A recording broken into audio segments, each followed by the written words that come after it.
Top quality और consistent performance के लिए सिर्फ सिल्वर पंप नाम याद रखना।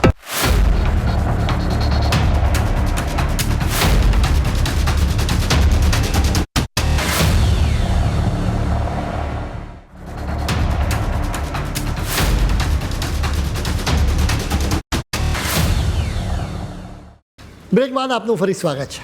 માતા પિતા પોતાના બાળકનું ભલું જ ઈચ્છે. ભલે ગુસ્સામાં કોઈ દિવસ માતાના શબ્દોમાંથી શબ્દો સરી પડે કે જા મર, એમ છતાં સંતાન મરી જાય એવો ભાવ તો કદી ના હોય. જોકે એક કેસમાં માતા પિતા ખરેખર પોતાના દીકરા માટે મોત ઈચ્છી રહ્યા છે. અત્યારે આ મામલો અદાલતમાં પહોંચ્યો છે.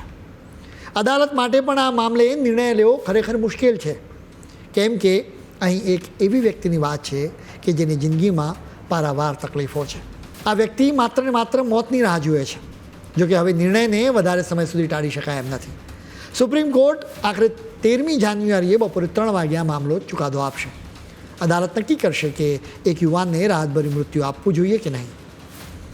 આવો મુશ્કેલ નિર્ણય તો સુપ્રીમ કોર્ટે જ લેવાનો છે, પરંતુ અદાલત આ યુવાનના માતા પિતાને પૂછીને જ નિર્ણય કરશે.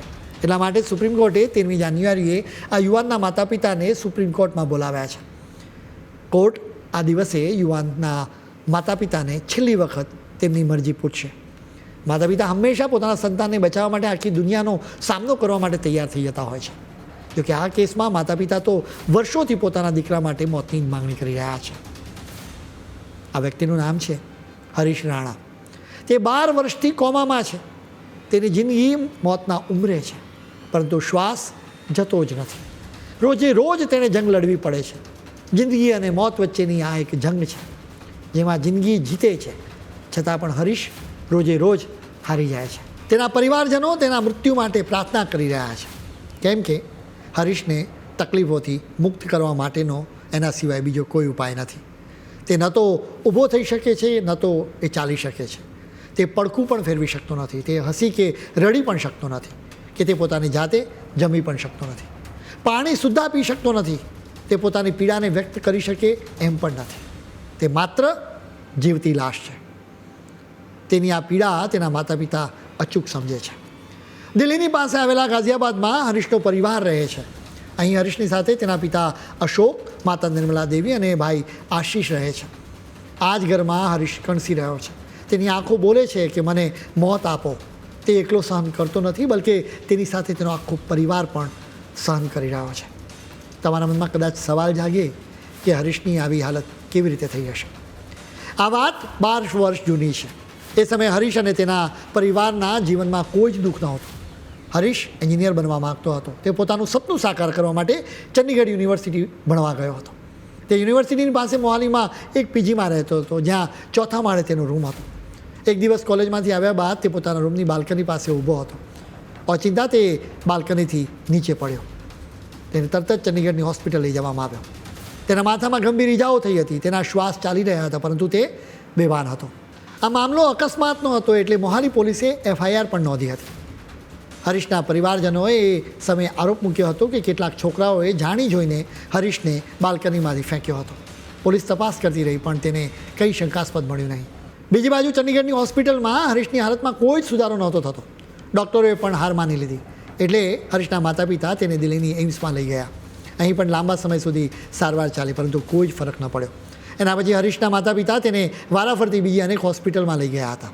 જોકે કોઈ ફાયદો ન થયો. હરીશની સારવાર કરવા માટે તેના માતા પિતાએ ખૂબ પ્રયત્નો કર્યા હતા. તેમની આર્થિક હાલત સામાન્ય હતી, છતાં તેમણે હાર નહોતી માની. દિલ્હીના જે ઘરમાં તેઓ રહેતા હતા એને પણ તેમણે વેચી દીધું હતું. હરીશની પાછળ ખૂબ જ ખર્ચો થતો હતો, પરંતુ હરીશની હાલતમાં કોઈ જ સુધારો નહોતો થતો.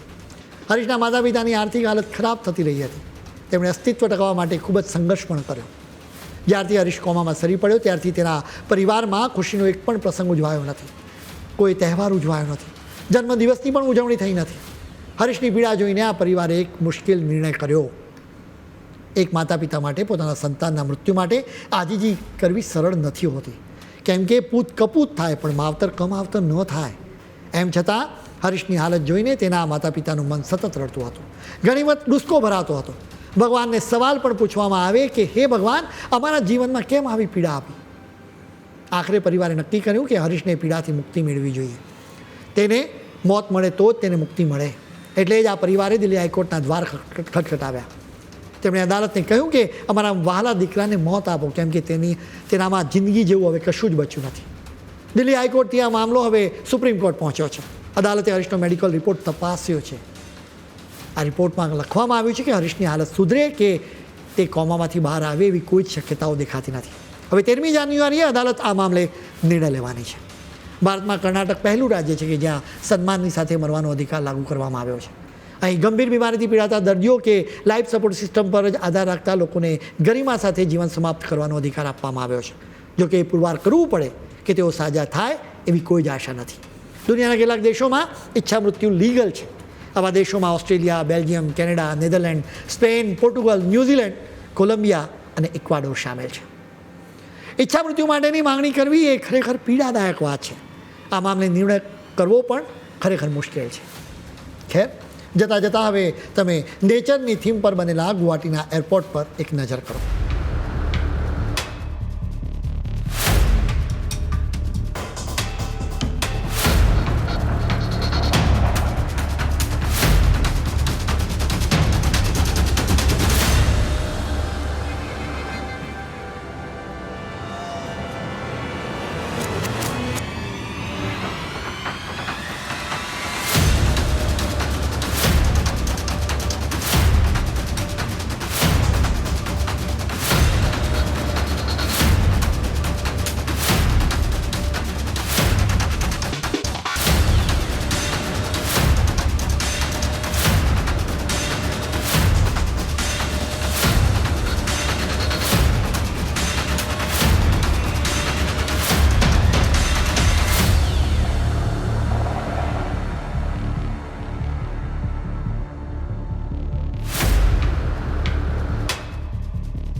એરપોર્ટ જ નહીં પરંતુ સમગ્ર ભારતની તસવીર બદલાઈ રહી છે. આ નવું ભારત છે જે દુનિયામાં સૌથી વધુ ઝડપથી આર્થિક વૃદ્ધિ કરી રહ્યું છે.